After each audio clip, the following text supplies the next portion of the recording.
crying like a baby. Bikers, joggers, tourists, runners, they went by me. Police officers searching for suicidal people went by me twice. I'm standing at the ledge, leaning over the rail with tears flowing down to the waters. And I thought to myself, absolutely nobody cares. And then the voice in my head said, jump now, and I did. And the millisecond that my hands cleared the rail and my legs flew over it was an instant regret. The depression was wiped from my mind, and all I wanted to do was live, and I thought it's too late. Kevin Hines was 19 when he jumped off the Golden Gate Bridge. He is one of the many incredible people that I've been grateful to meet over the past 3 weeks as I aim to further understand the complexities surrounding suicide. And I know I've made mistakes. I know I've let people down. But what happens when you're given an opportunity to help make a difference in the world? The backlash against the social media star. Very popular guy called Logan Paul is in some hot water. He's a complete and utter insensitive idiot. Taking a break from daily vlogging. Even he says his latest content was his biggest mistake. I want to apologize to the victim and his family. It's time to learn from the past as they get better and grow as a human being. I'm here to have a hard conversation so that those who are suffering can have easier ones. So I've never been so humbled in my life by a single event.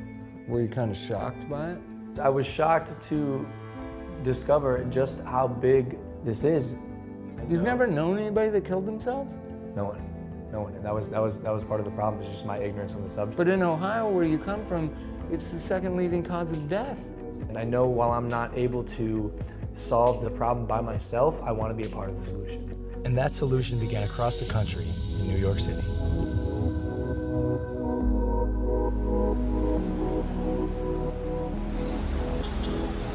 We sat down with Dr. John Draper, director of the National Suicide Prevention Lifeline. We have to change the conversation publicly from just focusing on suicide and how something bad is happening and say, well, what do we do about it? Help people understand that the first thing they need to do is reach out and talk to somebody when they're feeling in despair. Because you're not alone with it anymore. They've done studies with people who are experiencing any kind of pain, including hanging off a cliff. You can hold on a lot longer if somebody is right there with you.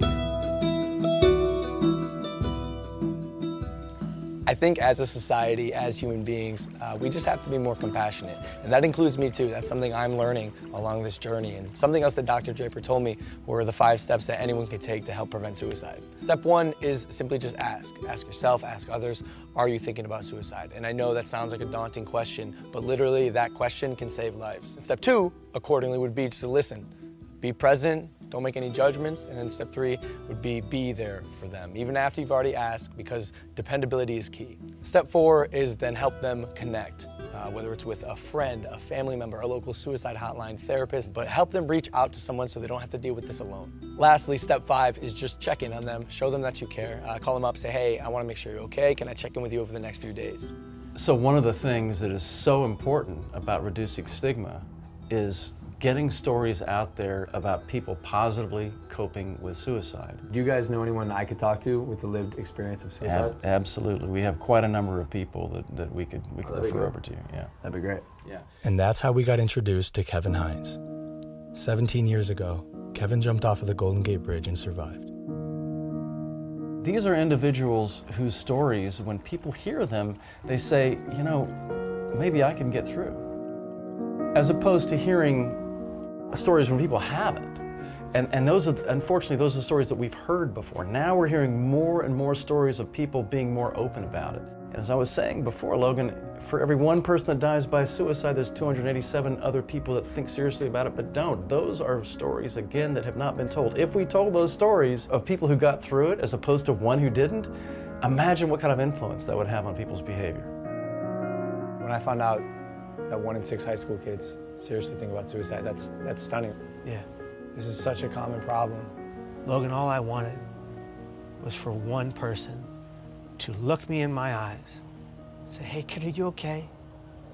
I am so grateful to be alive. And I'm grateful today for every millisecond I get to breathe. Because it was almost all ripped from me by me.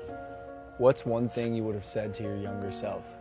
To the Kevin who was 19, sitting on the bus, if you were next to you, and instead of the guy who pointed and laughed, what would you say?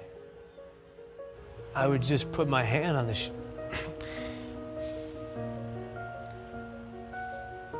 I would just put my hand on my shoulder and I would just say, I'm here for you. I got you. We need to be a society that comes together for every person in the community that's going through hell. And in order to do that, every person that's going through hell, whatever hell, has to be honest about their pain.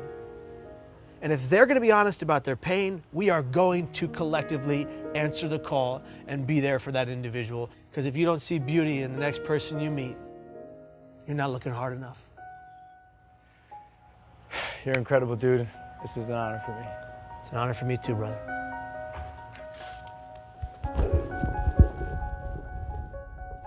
From this point on, I want to make an effort to contribute and immerse myself in the conversation, so I'm pledging to donate $1 million to various suicide prevention organizations, with the first $250,000 going immediately to the National Suicide Prevention Lifeline so they can increase their capacity to help those in need.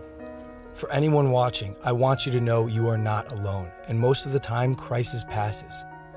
So if you or anyone you know feels alone or trapped, I encourage anyone to call or even text the suicide or crisis hotline. Both of those numbers are below, and although this is a tough conversation, it's important because things can and will get better. It's time to start a new chapter in my life as I continue to educate both myself and others on suicide. I'm humbled and thankful to say, this is just the beginning.